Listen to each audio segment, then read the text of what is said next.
نبیوں کے سرکار کی بیٹی 11 پیون کا کپڑا دشمن چاہتا ہے بدنام کرے، دشمن چاہتا ہے اسلام کا مذاق اڑائے، سب نے منصوبہ بنا کے حضرت فاطمہ کے پاس پہنچے، آپ ہمارے فنکشن میں آنا ہے۔ حضرت فاطمہ نے عرض کیا میں تو نہیں آ سکتی تھی، نہیں آپ کو آنا ہے، آپ کو نبیوں کے سرکار کی بیٹی ہے، آپ کو لخت جگر ہے، آپ کو کیسا بھی آنا ہے۔ یعنی گویا کہ حضرت فاطمہ کو مجبور کر دیا گیا آپ آنا ہے آنا ہے۔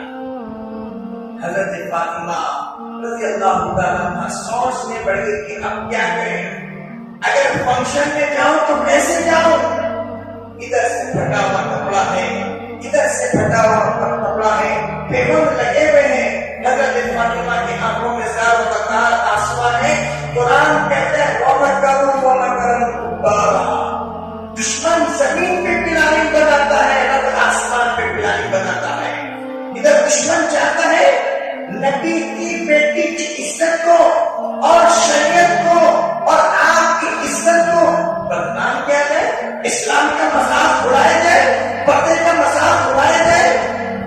لیکن ابھی حضرت فاطمہ دعا میں مشغول تھی، اللہ کی شان آپ صلی اللہ علیہ وسلم تشریف لائے اور فرمایا بیٹی تیرے ہاتھ ابھی پھرنے سے پہلے اللہ نے جنت سے کپڑا بھیجا، ابھی ہاتھ پھیرے جنت سے کپڑا آ گیا، ایسا عالی شان کپڑا۔